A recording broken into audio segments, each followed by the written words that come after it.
Hello, everybody. Welcome to what is now our third history series event with Julia Sizek. Today, we're going to be talking about the golden era of Desert Magazine. But before we get started, I just want to introduce myself. I'm Gabacha, your host for today. And as per usual, we're going to take a moment to do some acknowledgments. So let's take a moment to respectfully acknowledge the indigenous peoples who have stewarded the land we are on for time immemorial, and just also recognizing that we are guests here and that their fights and struggles for their well-being and for belonging are still current today. So for Joshua Tree National Park, the peoples of Mojave, Cahuilla, Serrano, and Chemehuevi tribes, and for Santa Fe, New Mexico, where I'm tuning in from, the peoples of the Jicarilla, Apache, the Pueblo people, and the Navajo Nation. And Julia, I pass it on to you. And I'm calling in from the Bay Area on Chochenyo Ohlone land. Thank you. So Desert Life is possible thanks to the support from the Desert Institute, which is the educational branch of the Joshua Tree National Park Association. If you are able to donate, we really appreciate it. If you already donated, obviously, thank you very much. If you cannot donate, there are tons of free ways in which you can help the Institute. One of them is just sharing with your friends about our current and upcoming events. We'll also be sharing with you in a moment, probably at the end of the event today, I'll be sharing with you the YouTube channel so that you can watch replays of previous events as well. And, feel free to share those, of course. I want to go through the rules of the live before we get fully started. Number one, we just want to ask everyone to be nice in the chat. We love to hear from you. We love to know your thoughts and start conversations that way as well. So feel free to use it, but be nice to each other. And then if you want to ask any questions, there's a little ask a question button on the screen. So make sure you click there so that we can go through those questions in order at the end of the presentation. The reason why we wait till the end is because we're doing live streams, so we never know if there's going to be a delay long enough that by the time you're asking a question, we are already talking about other topic live. So we just want to keep it that way to keep it clean. In case we get disconnected, please bear with us, wait around. We will refresh our browser and do all the troubleshooting that we can. We do recommend that if you get disconnected or we get disconnected, we never know who's the one that's getting disconnected, that you just go and refresh your browser. If you're experiencing issues on desktop, you can also watch the live on your phone on the same website. It works pretty well. I tried it last week. And then let's see what else. Oh, yes, we are working on facilitating presentation materials as it has been requested by people in previous presentations. So I would say just keep in touch through our newsletter, but also if you go to the replays on YouTube, we'll probably make those downloads available right in the video description just to keep it easy for everyone. So I want to start now by telling you a little bit about Julia. Julia Sizek is a PhD candidate in anthropology at the University of California, Berkeley. Her research concerns contemporary land use and conflicts over land management in the eastern Mojave Desert in southeastern California. As part of her research, Julia has worked with a number of local desert organizations, including the Native American Land Conservancy, the Coachella Valley History Museum, the Mojave Desert Land Trust, and 29 Society. And in this talk, she's going to walk the line between the contemporary nostalgic views of Desert Magazine and what the magazine meant as a window into the frontier of the West back when it was published. She'll trace the magazine as a historical object that embraces a certain kind of veracity, the kind that sells papers, showing its relationship to pulp magazines and the Coachella Valley real estate. So ultimately, she will argue that Desert Magazine tied together a certain desert aesthetic and Old West boosterism, informing how we see the desert today. So thank you, Julia. I'll pass it on to you. All right. Thank you, everyone, for coming. I'm going to go ahead and share my screen so that you can see my beautiful PowerPoint instead of looking at my face while I'm talking to you. If there are any problems when we get disconnected, or if you have any problems seeing what's on the screen, just put a message up in the chat, and then Kabashia will let me know what's going on, and we'll just probably pause and restart. So with that, the golden era of Desert Magazine. So of course, these are all covers from this golden era. Randall Henderson's trademark was a column that was called Just Between You and Me, located at the end of the magazine. From the very first issue of the magazine, Henderson made clear what the column would be, his editorial footnotes, his comments on his life, and the letters that he's received recently. In the first issue, Henderson lays out his intentions for the magazine and tries to set up parameters for the submissions that he will and will not publish.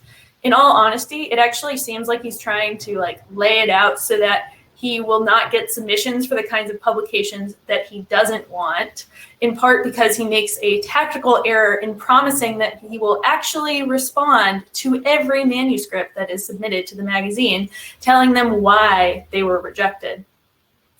In setting his parameters for submissions, he has two specific messages. First, quote, "I do wish that the writers would realize this is not a wild and woolly Western magazine of the pulp type. They keep sending in those red-hot thrillers in which the hero carries a gun on each hip and speaks a language which was invented in Hollywood. The Desert Magazine is not in the market for that kind of fiction," end quote. Instead, he says, he wants to present desert people with some degree of accuracy, that is, as modern people. In making this claim, Henderson alludes to his own training before Desert Magazine as a newspaperman who came into age in the one-person newspaper room of the Calexico Chronicle, where he was its owner and main writer. He implies that he doesn't want sensationalist news. He's all about the facts. Henderson's other message is one for the poets who have already, he says, deluged us with verse. The desert inspires poetry, but he can't keep all of it. He says, quote, "But I have had to return the greater part of it for the reason that the pages in this magazine are limited, and we have to keep some space for prose and pictures and advertisements," end quote. What Henderson perhaps knew, or maybe didn't know, is how this first just between you and me would presage what I think are the great debates of Desert Magazine. The first of this is the pull between fact and fiction, when Henderson alludes to his disparagement of pulp magazines and their red-hot thrillers. The second is between the pull of the content of the magazine. If there are too many poems, will there be no more room for advertisements? These are also questions that strike at the heart of what Desert Magazine was all about. Was the magazine, as Henderson suggests, about telling true stories of the desert? And if so, what are the parameters of truth that the magazine operated within? What was the true picture that Henderson hoped to paint in the desert? In what follows, I will discuss the desert that Henderson proposed in his magazine. That is, what he thought the desert was like. Then we'll look at some of the most famous stories that ever appeared in Desert Magazine, asking after their veracity. Finally, we'll look at what DM, which is what many of its readers called it, represented at the time and where it fit into sort of the larger desert and publishing landscape. So first, Henderson's Desert. The origin story of Desert Magazine is often told as a hike up a mountain with Henderson and his collaborator, J. Wilson McKinney. In the Santa Rosas, you could look over the whole Coachella Valley, and Henderson suggested that they start a magazine about the desert. McKinney agreed, but left a couple of years later, as the magazine went through some early struggles. But Henderson would not be deterred, as Ed Ainsworth, a writer for the Los Angeles Times and a friend of Henderson, puts in his remembrances of the early days of the magazine, quote, "When we were hunting for rock specimens, Randall would talk about his idea that the American public would go for a magazine about the mysterious and romantic desert with all of its history and legend. This was smack dab in the middle of the Depression. I never tried to dissuade Randall from his purpose, but I surely did think that he had more courage than it would have been possible for me to muster," end quote. So Henderson was convinced that the desert was newly appealing to this 20th century set, and his timing was right.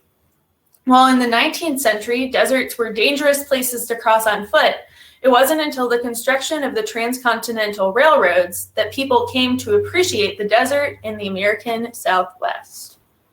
At this time, the time of transcontinental railroads in the 1880s Southern California real estate boom, the greatness of the American Southwest was beginning to be known in a capital R romantic way rather than a dangerous one.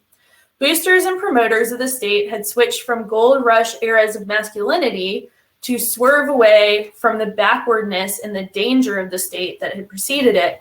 Instead, they started touting the health-giving properties of the southwestern climate and the picturesque ruins you could find there. In other words, they turned to a romantic idea of the past, a pull toward the old of what they thought California used to be like. By the turn of the century, the nascent conservationist movement was growing, and figures like John Muir and John C. Van Dyke, who showed up in some of the earlier talks that I gave, were well known across America as nature writers. While Muir focused on the High Sierra and Yosemite, Van Dyke, an art professor, had a different place in mind. While visiting his brother in Daggett, a small town outside of Barstow, Van Dyke started writing a book about the aesthetic qualities of the California desert. His book of desert aesthetics, entitled The Desert, Further Studies in Natural Appearances, went through many editions during his life and remained in print throughout the 20th century. Van Dyke's work marked a change in the attitude toward the desert as much as he propagated it. He claimed that the desert, at once austere and harsh, could also be beautiful. It was this beautiful desert, what Randall Henderson called in his famous essay, There Are Two Deserts, the real desert, was what he hoped to show in the magazine. The real desert, Henderson says, quote, "is not for the eyes of the superficial observer or the fearful soul or the cynic," end quote. His magazine would cater to those types who enjoyed the desert, those people who in an ad wrote wanted to see motor trips and history and life and lore and gems and minerals and lost mines. So this was something that they actually published in the magazine to promote it. And presumably elsewhere as well. Henderson, at the start, was convinced that everyone would love the desert as he did, finding it fascinating and mysterious, what he called the last great frontier of the United States.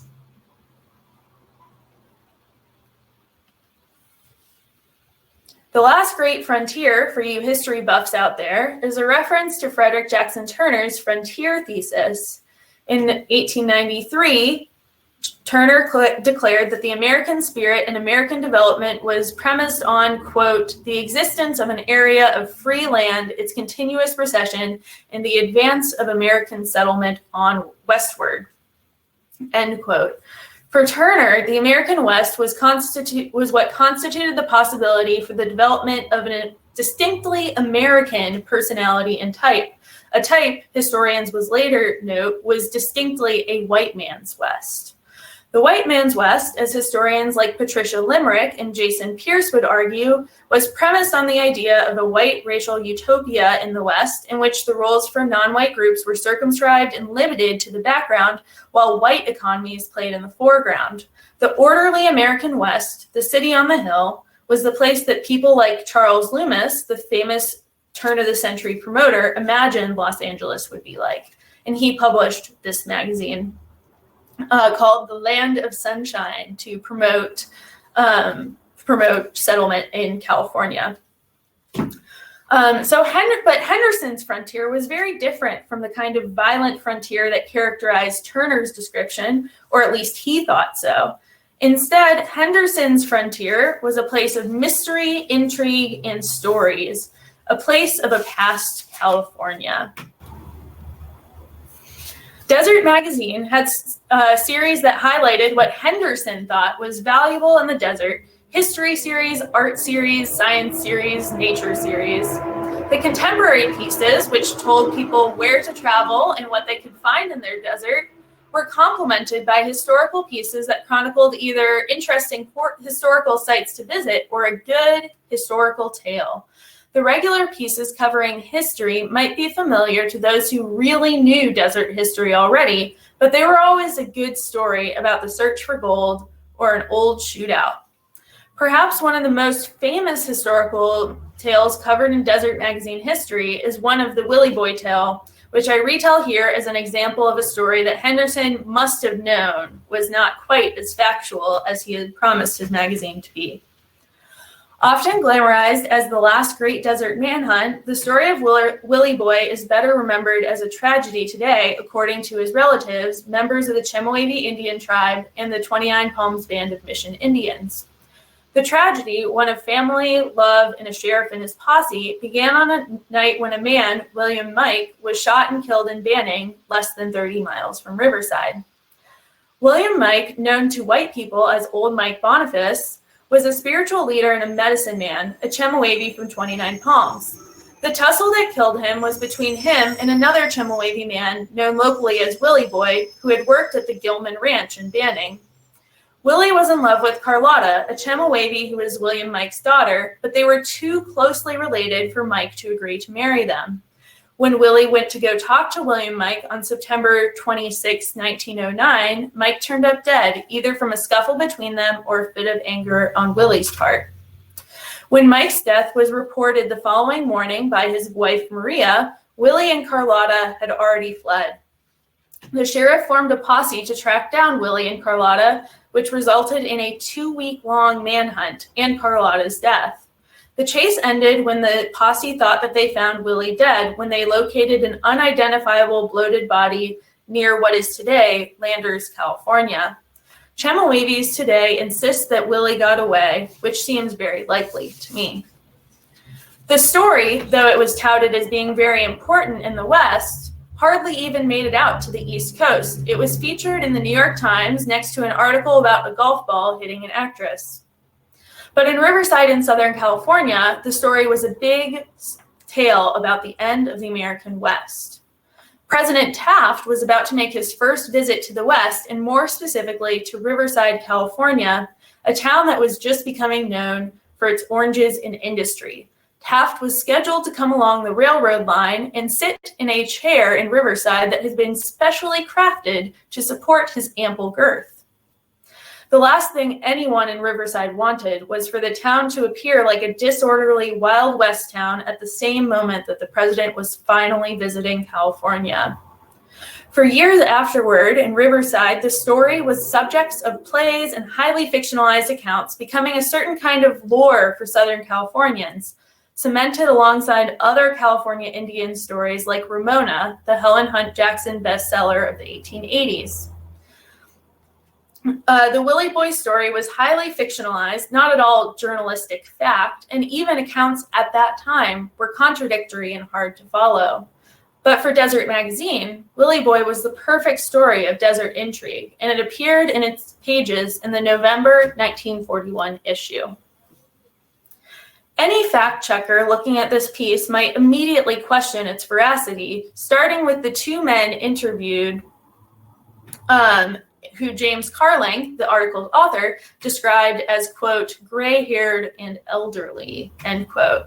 These men were hardly reliable narrators from the story, and locals had told other journalists that Bend de Crevecoeur, specifically, was, quote, as windy as a cow on a green pasture. Another interpretation of Crevecoeur's telling of the story might also involve cows, that it was bullshit.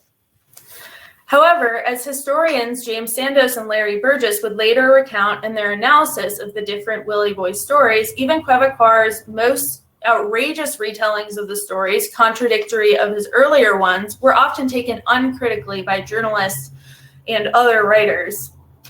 Carling's story was among one of Crevecoeur's worst retelling of the stories, used to emphasize the high drama of the event without actually basing anything in verifiable fact.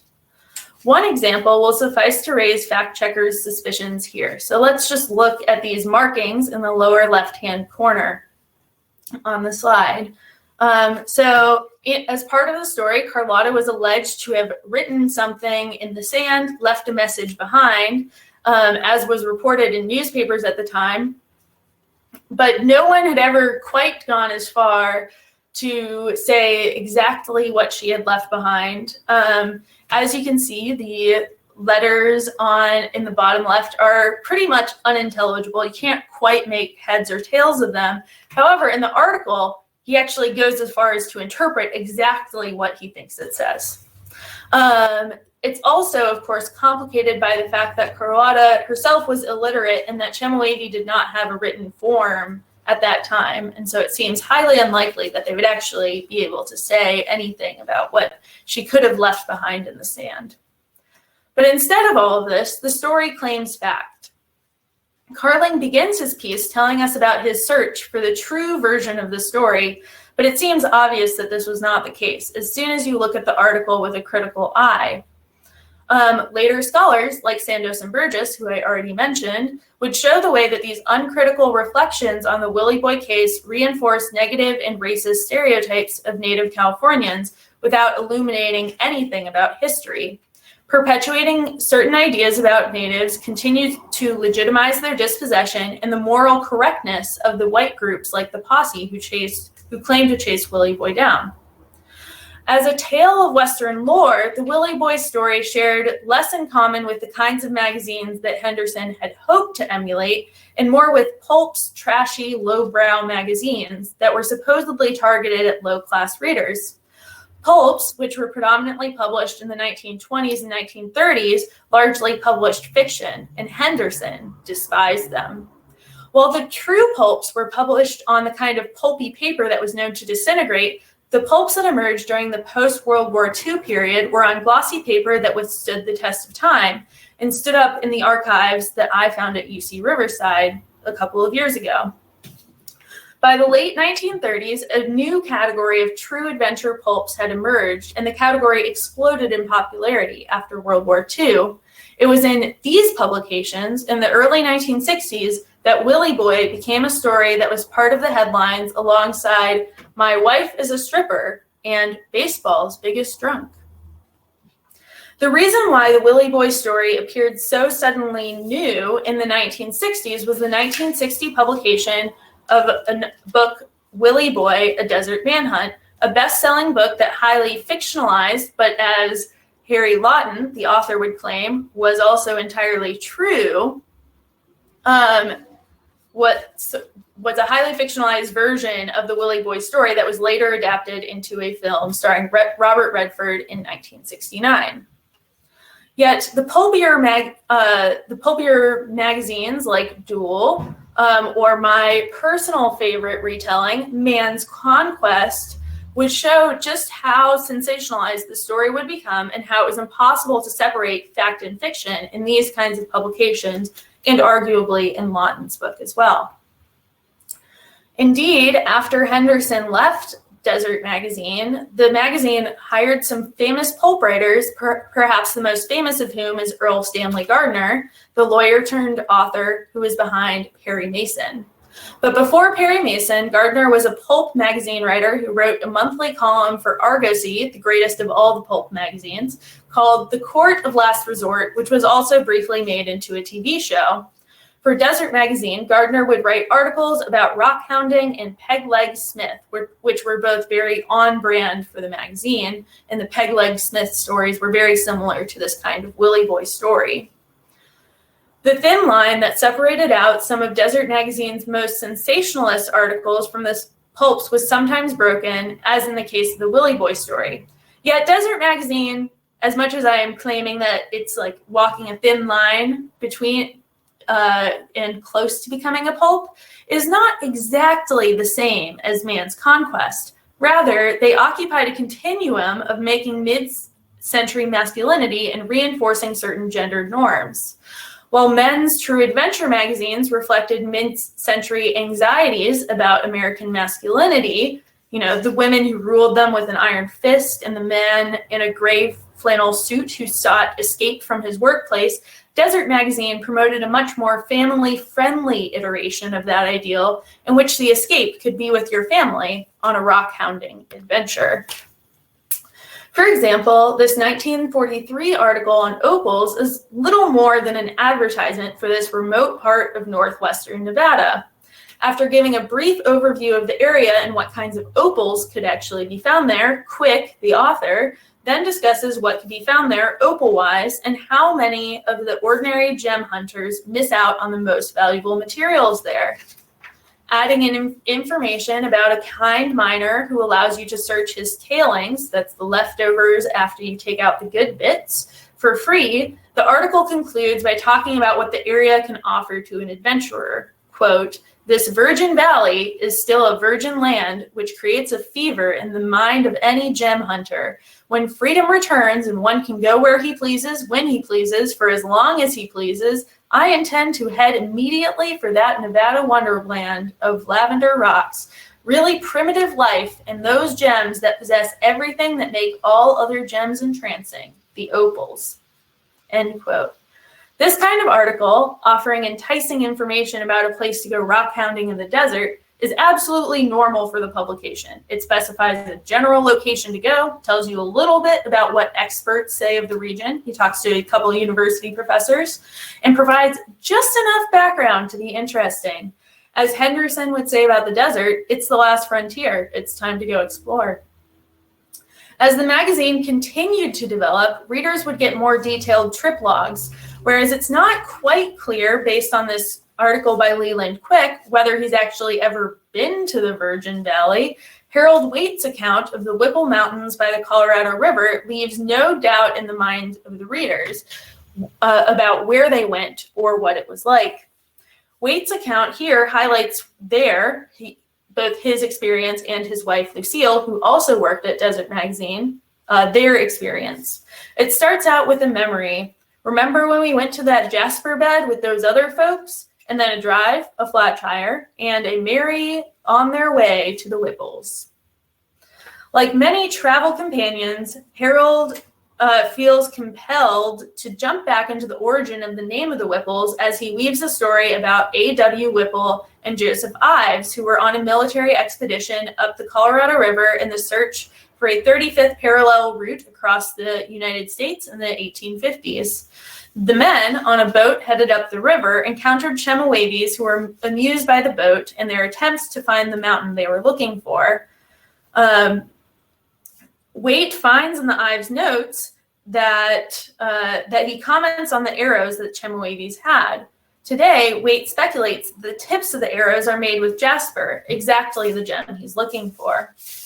The rest of the article details their trip, where they camped out, what stars they saw, the condition of the road, and their archaeological speculations. In contrast to this Quick article that we just talked about on this previous slide, the Waite article emphasizes his own personal experience, and he gives us a map and a log, which is what you see on the right-hand side of the slide. Like other mid and late 20th century guides, the odometer log gives a seemingly precise view of what it's like to travel through the California desert. Instead of relying on landmarks or getting directions based on a number of roads you cross, the odometer log gives a sense of security to its readers, making it easy to envision a trip. Articles like these, which made it easier to go to the desert and explained clearly what to expect, further encouraged the post-war boom in California desert adventuring. As avocational desert rats who enjoyed getting out, the Waites were both experts of a certain type and amateurs. It was publications like Desert Magazine where they could be appreciated, unlike the academic publications in which credentials were actually needed to publish. Lucille and Harold could have their own following in Desert Magazine and be recognized as experts in their field, much like those today who run local historical societies. What seemed like a small group of fans in Desert Magazine had quickly grown by Harold and Lucille Waite's heyday at the magazine, however. While the first run of DM had only 7,000 copies in 1937, in the late 1950s, they had a circulation of 32,000. As its popularity increased, it was clear that Henderson was sending a message that had appeal to readers across the Southwest and further across the country. That is, the appeal of getting away from it all. So now on to the third part about mystery and surprise.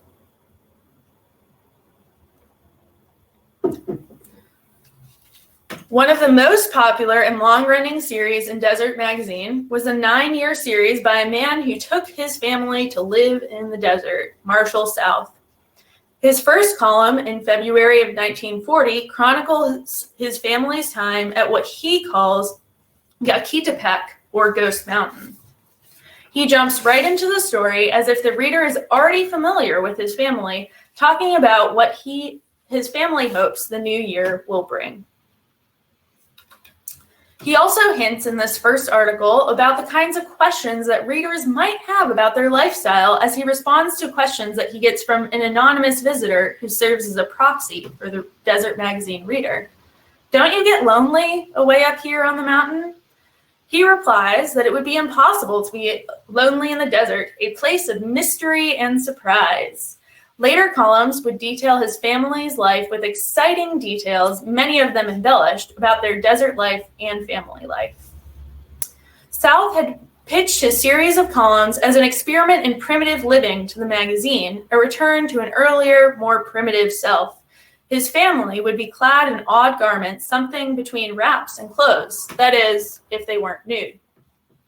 A side note, so actually at a certain point, they instituted a nudity-only policy at Ghost Mountain when the South started getting too many different visitors. So they had a box at the bottom of the mountain, and the box had a little sign on it saying that visitors had to put their clothes inside it before they could go up to the top of the mountain and visit the family.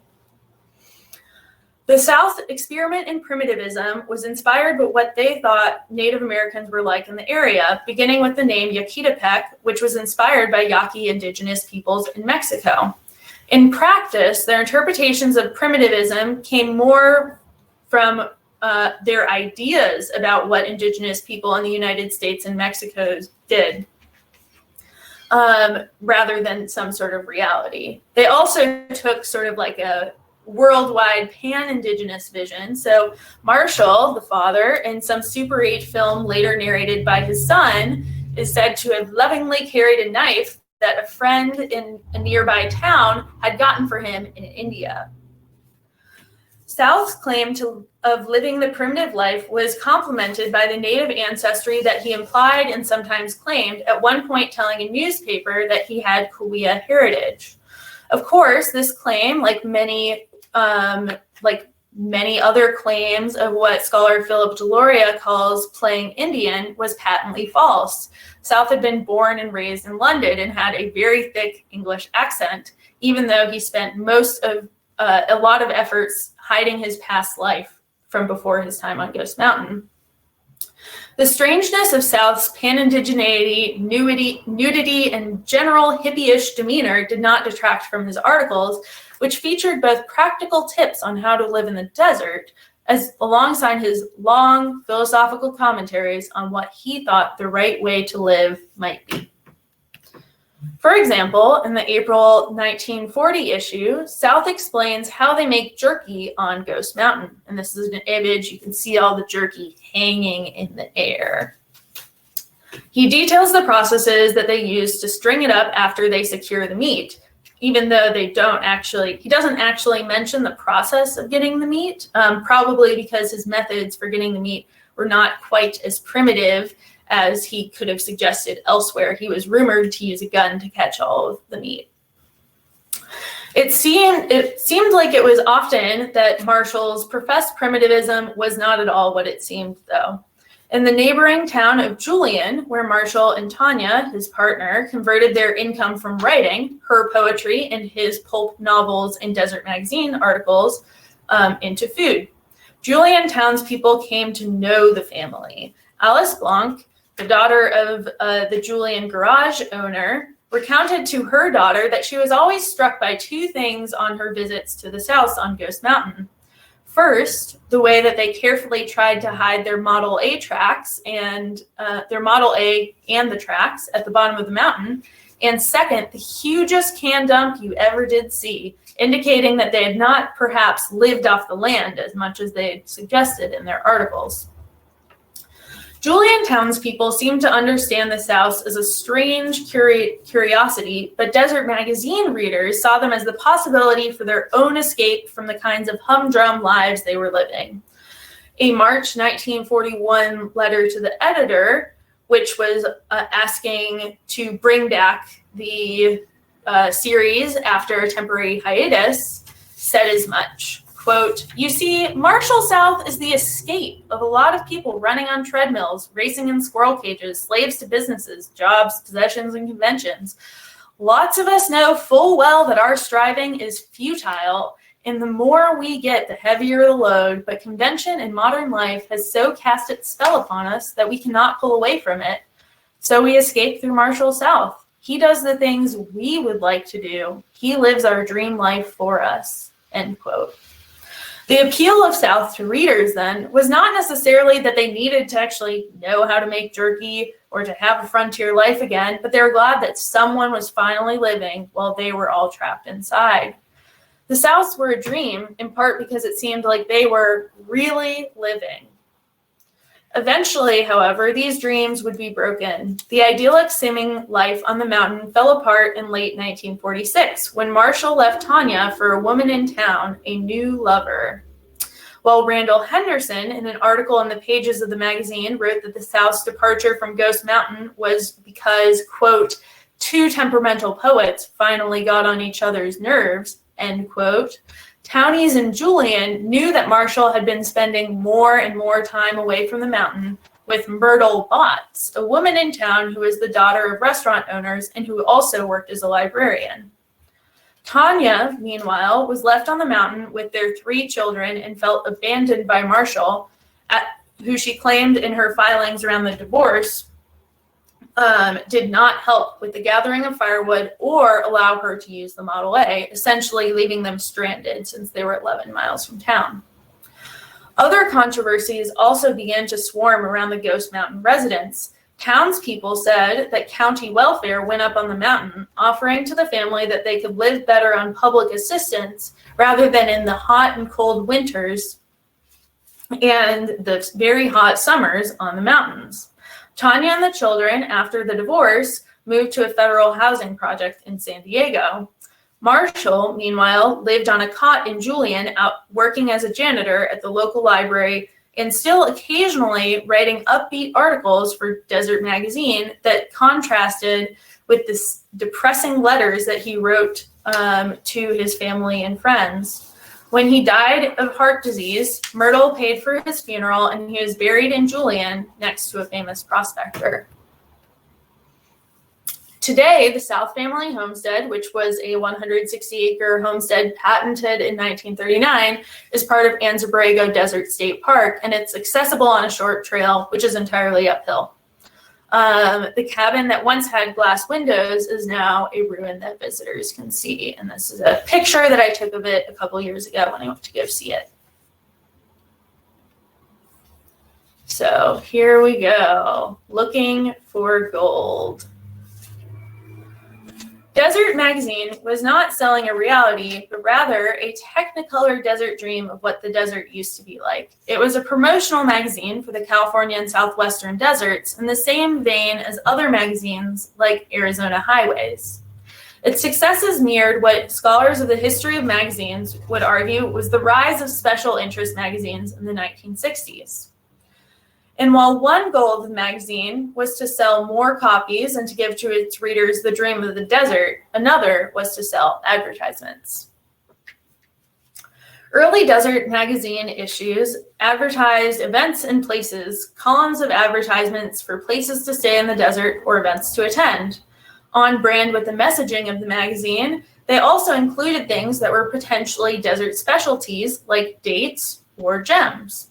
And in the 1950s, the scintillator, which was a Geiger counter, was regularly advertised to those interested in finding uranium, which at that time was a very hot commodity in many ways. Later magazines kept up with the same kind of advertising, adding in more desert books that were sold in the magazine bookshop, as well as rock hounding tools and other such things. These specialized advertisements were part of a broader shift in advertising in the 1960s, away from a model in which a product was invented and people were found to purchase it, and instead toward a market research model. With the magazine's continued success with the rise of special interest magazines, Randall Henderson, its founder and editor, took some time in his Just Between You and Me's to comment on what it was like to publish the magazine. In his December 1953 column, he talks about how the population of the desert has expanded over time and how his neighbors are complaining that the desert is already becoming overcrowded. But Henderson's not concerned. His only complaint is still about the large number of poetry submissions that his magazine is getting. Instead, he says that a more highly populated desert is exactly what brings him business at Desert Magazine, and what he thought in the first place would be the reading population of the magazine. The only problem, he says, is that, quote, unimaginative real estate men are crowding houses together on 60-foot lots, end quote. By this time, Henderson had moved the Desert Magazine headquarters to Palm Desert, one of the hubs of this real estate boom. In their Southwestern-themed Desert Magazine headquarters, the desert aesthetic and its link to boosterism became obvious. The new headquarters in Palm Desert was actually in a place where Randall and his brother Cliff Henderson, along with many other desert investors, had made into a new city to rival Palm Springs. In constructing the new city, Randall had promised that El Paseo, a local shopping district, would have local color as a tourist attraction through importing Native Americans from New Mexico, ignoring, of course, the Agua Caliente Cahuilla Reservation, whose checkerboarded lands were outside of Palm Desert's jurisdiction. For Henderson, the success of Desert Magazine was tied to the success of the desert as a real estate empire, and both of these were built on what a fantasy of what the California desert was, his last frontier, and a place of mystery and fascination. So that's it. I'm going to go ahead and stop sharing the screen, and then I'm happy to answer everyone's questions.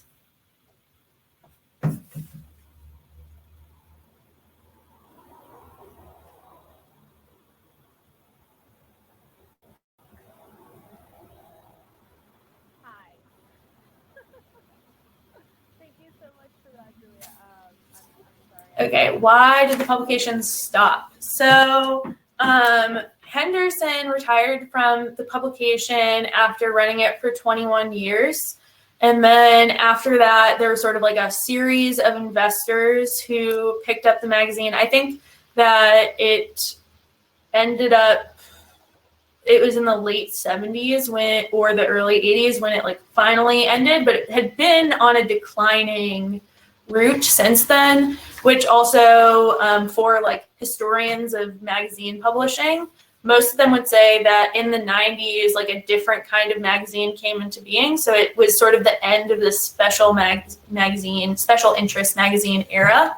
There also was a temporary sort of like revived version of it in the 90s called American Desert, which also failed. But it seems like it was largely an economic condition issue. And then there's also this question about who created the cover art. So Desert Magazine had tons of competitions for who would be, for different pictures that you could submit. So in my first talk, I talked about Mary Beale. And Mary Beale actually began her relationship with Desert Magazine as a writer about botany because she had won one of their early photo competitions. So some of the images on the cover are from these photo competitions. People win the photo competition, get featured in the magazine. And then there also are people, they also had, staff. And so the staff would actually take pictures that would get put on the front of the magazine. They're also they're very seasonal. So the ones that are around the December ones tend to have like Christmas type imagery. And then sometimes the spring ones tend to have like wildflowers, that sort of stuff. So you can see that if you go and look at the old covers, which you can find online. And then it looks like we have a question about the local art scene. So I would say that they were tied in. So Desert Magazine also, in addition to having a magazine, also ended up having they had like this independent publishing company that they published several books about the desert. It was like a little vanity press type thing. And one of their vanity press publications was actually about famous painters in the desert, including Carl Eitel. And so they were sort of like tied into that aspect of the local art scene. Even though I think really they tend in the magazine's pages, they tended to favor, I would say mostly photography. And then obviously they have these hand-drawn illustrations and maps too.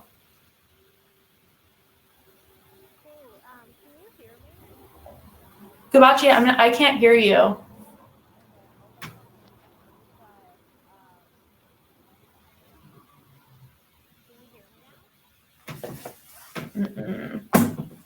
Let's.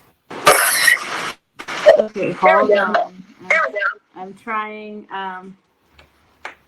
Experienced some technical difficulties. The live stream kicked us out of the Desert Institute end of things, so that was interesting. So as you can see, I have invited myself, my personal self, to the live stream. So thank you everyone for your questions. Can you still hear me? Can you still hear me? Okay, because I disconnected my other mics. Okay, so we got 2 more questions through the question button. So the first one is, what was the most surprising story you encountered during your research of Desert Magazine? Surprising story. I think, well, there are sort of a couple different ways to think about this. So I will give you 2 stories then. So one is to think about like what's surprising that one finds in the magazine. And for me, what was really surprising was when I started delving into the magazine's history, that they have all of these different, they have all of these not super factual stories that they're presenting as fact and that end up getting taken on as fact in the future. So stories like the Willy Boy story or like this Peg Leg Smith story, you can actually find like in academic citations, people will cite Desert Magazine oftentimes as like fact about something, which is really curious and interesting to me. So that's sort of like within the pages of Desert Magazine, that's often what I found really surprising.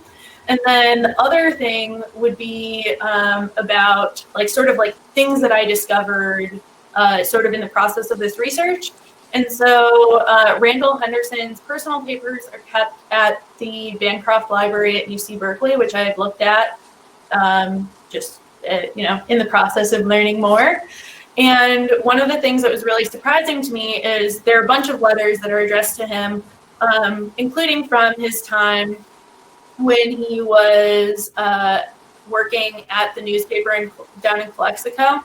And one of the weirdest things that I ever have held in archive was he had a letter that was personally addressed to him from the KKK asking him to join during the 1920s. And what was so interesting about seeing that, like, one, it was like really disturbing to see KKK letterhead in an archive. You're like, it's not something that you really expect to see. But it really showed the influence that these sorts of white supremacist organizations had both in the US broadly, but then also in California, and this is in the 1920s. And it also reinforced this point that we already knew, but some people had forgotten, about people like Charles Loomis, who had imagined California to be sort of like this great white racial utopia. Wow. Thank you. Great stories, especially the last one. We have one more question here. Were there any stories about archaeology in the desert, especially about the Campbells? Yeah, so there were different archaeological stories that were featured throughout Desert Magazine's time. I chose not to talk that much about them because many archaeological sites are very poorly protected. And so to talk about things that are not super commonly known or might only be found in the pages of Desert Magazine, I decided was a poor decision to broadcast on the internet. And so there are different sort of archaeological stories. Some of them are sort of in this vague way, right, where we have this opal story where they don't tell you that much about where anything is other than go to northwestern Nevada, which is pretty broad. But there are also some more specific stories. So some of Desert Magazine's publications actually resulted in looting or in sort of rock hounding to extinction certain areas. And so that is and this is part of the boosterism of the desert, is that once you encourage a lot of people to go somewhere, bad things happen. As for the Campbells specifically, off the top of my head, I cannot say whether or not they appeared in Desert Magazine. However, I can say that there is a very, very incredibly extensive subject index of what has appeared in Desert Magazine that was put together by a couple of desert people, including Tom Budlong, and that can be found in local libraries in the desert. So I'm pretty sure that there's a copy at different historical societies, and then also at Copper Mountain College. And so if you just go to those places, you can look for these sorts of specific questions that you have, because I see also in the chat that we have some questions about specific specific people and whether or not they contributed.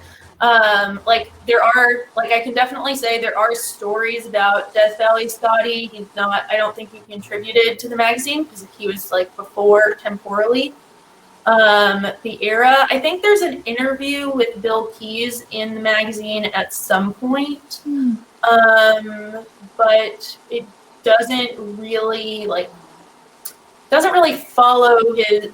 And there might be something about sort of there is the scandal when he shot his neighbor, all that sort of stuff. There might be some of that hidden in Desert Magazine, but they did tend to focus more on the historical side. So that's why I can say that they definitely, I'm pretty sure they covered Death Valley Scotty.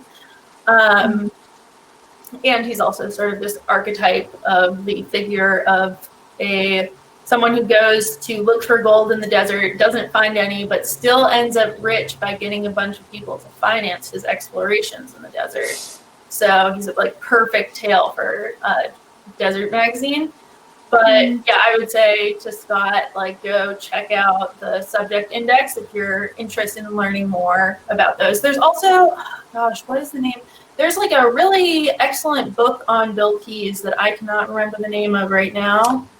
And so I would also point you to that too if you haven't seen that already. Yes, I have it in the tip of my tongue. I'll do a quick search in a few. But first, somebody just asked, why do you suspect that Willy Boy escaped alive from the manhunt? Any evidence of that? Yeah, well, so the only evidence that the posse has is that they have this picture of them in this unidentified and unidentifiable body. And so all the practices of that, it's very interesting. So practices of posses finding dead people. They love to normally get a really, really close up picture. So we're talking your dead person face, your face, you're right next to each other. They do not do that for the Willy Boy thing, which is already, so that's sort of a suspicious thing. They aren't really verifying anything. The place where they claim that he was found is not really an area where it wouldn't make sense for him to go there. So he had already gone farther east. Yes, that is the book, the ambush book. Yeah. So Willy Boy had already gone further east, so it wouldn't make sense for him to like backtrack and go further west, especially when he had a lot of family members who lived farther east. And then he was also known for being like very, very good at desert tracking, desert travel, all that sort of stuff. So in contrast to the posse people who were not necessarily that great, some of them were, but there was a wide variation in their skills in being in the desert, especially because they're from Banning, which is not quite desert. It seems like that could be hard. Willy Boy also had a pretty substantial lead on them, especially later on. And then I would say finally their claims from the Pahrump band of Paiutes that he lived there until he died. So I feel like the like triumphant story from the posse is probably not actually as good as, and they also were under a lot of pressure to claim that they had found him. So it just seems like it's equally likely that he got away as much as they thought that he got him. So they also said that they like discovered that they like found him already dead too, which seems like sort of suspicious. Yeah, interesting. I believe you. Let's see. I don't see any more. Oh wait, just one more question. Will there be a revival of the magazine or similar? Yeah, so this is always, it's sort of like this ongoing question because people, there's this 90s revival. There was also, there's always talk of like the magazine coming back. One thing that's sort of funny, if any of you are Coachella Valley viewers, is the Desert Sun has a monthly style magazine that they call Desert Magazine. I remember a couple of years ago, I was talking to the editor of the magazine, and I said, oh, it's like so funny that it's called Desert Magazine, like the old Desert Magazine, And she just was like, the old Desert Magazine? What's that? And so it was really, so I don't actually know, I cannot say empirically whether or not the new Desert Magazine from the Desert Sun is related to the old Desert Magazine, or if they realized like the weight of the name when they took it on. Because it's possible that they had no idea, or it's possible that someone clever did come up with it and then never informed the editor of the magazine that it was the case that they took it from this older publication. Yeah, so it's really hard to tell. I think really every couple of years there's someone who's like, I'm gonna be the person who brings back Desert Magazine, or like I'm gonna bring it back as a blog or something like that. And then it never seems to pan out. Yeah, so, and then you have these other publications, right, like the Desert Oracle, or you have people like Death Valley Jim who claimed that he was going to bring back Desert Magazine when he was publishing all of his little guides to the desert, right? Like, they're all, like, everyone sort of says they're going to bring it back, but honestly, even after Randall Henderson left, after, like, 21 years, like, it was not as good anymore.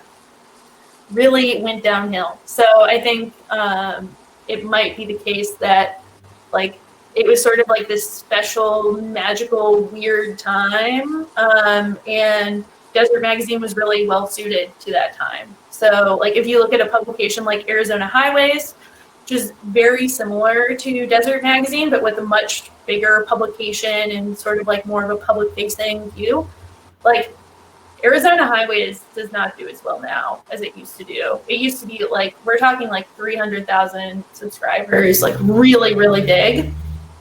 But it really does not do as well as it used to do. So I think similarly, magazine publication world is not necessarily the most happening place right now.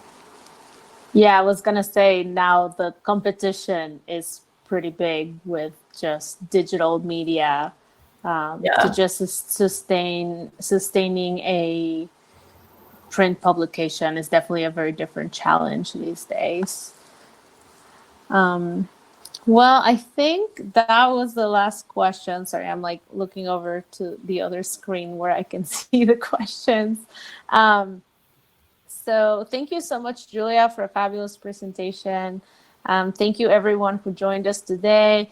I'm going to drop into the chat all the different ways that you can support Desert Institute. Again, this was Desert Live. If you want to join us, we are doing an Instagram Live interview on Monday in the Joshua Tree National Park Association Instagram with David Catching. And then the following day, we're going to go live with him at his recording studio, Rancho de la Luna in Joshua Tree. So he'll take us around and show us some trinkets while he shares some stories of different musicians that have come through and done recordings there. And then the following week, we have a surreal photographer, Ellie Pritz, joining us to show us some of her work within Joshua Tree area. And she's also going to do a little workshop using one of her presets. So if you're interested in learning a little bit about editing photography in this surreal way, should be a lot of fun. And then to close this round of Desert Live, we are hosting a panel on why leave no trace. And we want that to be 100% a conversation with the audience. So if you are down to discuss some leave no trace ethics and different aspects of them, we would love to have you here. All the information is on the website, joshuatree.org/live. And thank you again for joining us today, and we'll see you soon, hopefully. Thanks, everyone. Thank you so much, Julia.